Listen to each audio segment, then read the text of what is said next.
BS ಯಡಿಯೂರಪ್ಪರನ್ನ ಭೇಟಿಯಾಗಿದ್ದಾರೆ doctor K Sudhakar. Chikkaballapur Lok Sabha ಕ್ಷೇತ್ರದ ಬಿಜೆಪಿ ಅಭ್ಯರ್ಥಿ ಬಿಎಸ್ ಯಡಿಯೂರಪ್ಪರನ್ನ ಭೇಟಿಯಾಗಿದ್ದಾರೆ. ಬೆಂಗಳೂರಿನ ಡಾಲರ್ಸ್ ಕಾಲೋನಿ ನಿವಾಸದಲ್ಲಿ ಯಡಿಯೂರಪ್ಪರನ್ನ ಭೇಟಿಯಾಗಿ ಮಾತುಕತೆಯನ್ನು ನಡೆಸಿದ್ದಾರೆ ಡಾಕ್ಟರ್ ಕೆ ಸುಧಾಕರ್. ಯಡಿಯೂರಪ್ಪರಿಗೆ ನನ್ನ ಕ್ಷೇತ್ರದ ವರದಿಯನ್ನು ತಿಳಿಸಿದ್ದೇನೆ. ಯಡಿಯೂರಪ್ಪ ಸಂಪೂರ್ಣ ಆಶೀರ್ವಾದ ನನ್ನ ಮೇಲೆ ಇದೆ. ನನ್ನ ಕ್ಷೇತ್ರಕ್ಕೆ ಬಂದು ಪ್ರಚಾರ ಕೂಡ ಮಾಡ್ತೀನಿ ಅನ್ನೋ ಭರವಸೆಯನ್ನು ಕೊಟ್ಟಿದ್ದಾರೆ. ಬಿಎಸ್ವೈ ಭೇಟಿಯ ಬಳಿಕ ಡಾಕ್ಟರ್ ಕೆ ಸುಧಾಕರ್ ಈ ಹೇಳಿಕೆಯನ್ನು ನೀಡಿದ್ದಾರೆ. ಇನ್ನು ನಮ್ಮ ಪ್ರತಿನಿಧಿ ಗಣಪತಿ ಡಾಕ್ಟರ್ ಕೆ ಸುಧಾಕರ್ ಅವರ ಜೊತೆ ಮಾತುಕತೆಯನ್ನು ನಡೆಸಿದ್ದಾರೆ. ಅವ್ರೇನು ಹೇಳಿದ್ರು ಬನ್ನಿ ನೋಡೋಣ. ನಮ್ಮ ಜೊತೆ ಚಿಕ್ಕಬಳ್ಳಾಪುರ ಬಿಜೆಪಿಯ ಅಭ್ಯರ್ಥಿ ಡಾಕ್ಟರ್ ಸುಧಾಕರ್ ಅವರಿದ್ದಾರೆ. ಸರ್, ಮೊದಲನೇದಾಗಿ ತಮಗೆ ಯುಗಾದಿ ಹಬ್ಬದ ಶುಭಾಶಯಗಳು. Thank you. ತಮಗೂ ಒಳ್ಳೆಯದಾಗಲಿ, ಶುಭಾಶಯಗಳು. ನಾಡಿನ ಜನರಿಗೂ ಕೂಡ ಯುಗಾದಿ ಹಬ್ಬದ ಶುಭಾಶಯಗಳು. ಸುಧಾಕರ್ ಅವರಿಗೆ ಟಿಕೆಟ್ ಘೋಷಣೆ ಆದ ಬಳಿಕ ಈಗ ಕ್ಷೇತ್ರದಲ್ಲಿ ವಾತಾವರಣಗಳು ಹೇಗಿದೆ ಅಂತ? ಭಾಳ ಚೆನ್ನಾಗಿದೆ. ಈಗ ಟಿಕೆಟ್ ಸ್ವಲ್ಪ ತಡ ಆಗಿದ್ದೇನೆ, ಅರ್ಧ ಕ್ಯಾನ್ವಾಸ್ ಆಗಿತ್ತು. ಮೋದಿಯವರು ಬರೋದಾದರೆ ಯಾರು ಅಪೇಕ್ಷೆ ಪಡಲ್ಲ, ಯಾರು ಸಂತೋಷ ಪಡಲ್ಲ. ನಾನು ಸಂತೋಷ ಪಟ್ಟಿದ್ದೀನಿ. ಹಾಗಾಗಿ ನಮ್ಮ ಏನು ವರಿಷ್ಠರು ಕಳಿಸಿದ್ರೆ ನಾನು ಭಾಳ ಸ್ವಾಗತ ಮಾಡ್ತೀನಿ. ಭಾಳಷ್ಟು ಸಂತೋಷ ಆಗುತ್ತೆ. ನಾನು ಎದುರು ನೋಡ್ತಾ ಇದ್ದೀನಿ ಯಾರು ರಾಷ್ಟ್ರೀಯ ನಾಯಕರುಗಳು ನಮ್ಮ ಕ್ಷೇತ್ರಕ್ಕೆ ಬರೋರಿದ್ದಾರೆ. ಈಗಾಗಲೇ ಮಾನ್ಯ ಕುಮಾರಣ್ಣವರು ಒಂದು ಸಲ ಬಂದಿದ್ದಾರೆ, ಮಾನ್ಯ ಅಶೋಕ್ರವರು ನಿನ್ನೆ ಬಂದಿದ್ದಾರೆ.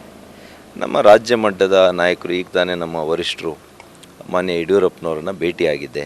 ಅವರು ಕೂಡ ನಾನು ಒಂದು ದಿವಸ ಬರ್ತೀನಿ ಅಂತ ಹೇಳಿದ್ದಾರೆ. ನಮ್ಮ ರಾಜ್ಯಾಧ್ಯಕ್ಷರು ಸನ್ಮಾನ್ಯ ವಿಜೇಂದ್ರ ಅವರು 17ನೇ ತಾರೀಕು ಈಗಾಗಲೇ ನನಗೆ ಡೇಟನ್ನು ಕೊಟ್ಟಿದ್ದಾರೆ.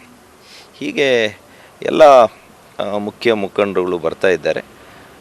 ಕಾರ್ಯಕರ್ತರು ಭಾಳ ಉರುಪಿನಿಂದ ಕೆಲಸ ಮಾಡ್ತಾ ಇರೋದು ನಮಗೆ ಮತ್ತಷ್ಟು ಬಲ ಬಂದಿದೆ. ಇವಿಷ್ಟು ಮಾಜಿ ಸಚಿವ ಜೊತೆಗೆ ಚಿಕ್ಕಬಳ್ಳಾಪುರ ಜಿಲ್ಲೆಯ ಲೋಕಸಭಾ ಅಭ್ಯರ್ಥಿಯಾದಂತಹ ಡಾಕ್ಟರ್ ಸುಧಾಕರ್ ಅವರ ಮಾತಾಗಿತ್ತು. ಕ್ಯಾಮರಾಮನ್ ಮುರಳಿ ಜೊತೆ ಗಣಪತಿ, ನ್ಯೂಸ್ ಫಸ್ಟ್ ಬೆಂಗಳೂರು. ಇನ್ನು ಡಾಕ್ಟರ್ ಕೆ ಸುಧಾಕರ್ ಅವರ ಭೇಟಿಯ ಬಳಿಕ ಯಡಿಯೂರಪ್ಪನವರು ಕೂಡ ಮಾಧ್ಯಮಗಳ ಮುಂದೆ ಪ್ರತಿಕ್ರಿಯೆಯನ್ನು ಕೊಟ್ಟಿದ್ದಾರೆ. ಯಡಿಯೂರಪ್ಪನವರು ಹೇಳಿದ್ದೇನು ಬನ್ನಿ ನೋಡೋಣ. ತುಂಬ ಚೆನ್ನಾಗಿ ಆಗ್ತಾ ಇದೆ. ಒಟ್ಟು ಸುಮಾರು 400 ಸೀಟಾದರೂ ಗೆಲ್ಲೇಬೇಕು ಅಂತ ನಮ್ಮ ಪ್ರಯತ್ನ. ಇವತ್ತೇ ನಿಮ್ಗೆ ಹೇಳ್ತಾ ಇದ್ದೇನೆ, ಕರ್ನಾಟಕ ರಾಜ್ಯದಲ್ಲಿ 28ಕ್ಕೆ 28 ಲೋಕಸಭಾ ಕ್ಷೇತ್ರವನ್ನು ಗೆದ್ದು ನಮ್ಮ MP ಗಳನ್ನ ಕರ್ಕೊಂಡು ನಾನು ಡೆಲ್ಲಿಗೆ ಹೋಗ್ತೀನಿ ಅಂತ ಹೇಳಿದ್ದೇನೆ. ಭರವಸೆನ ಕೊಟ್ಟಿದ್ದೇನೆ. ಅಮಿತ್ ಶಾಗೆ ಹೇಳಿದ್ದೇನೆ, ಮೋದಿ ಅವ್ರಿಗೆ ಹೇಳಿದ್ದೇನೆ.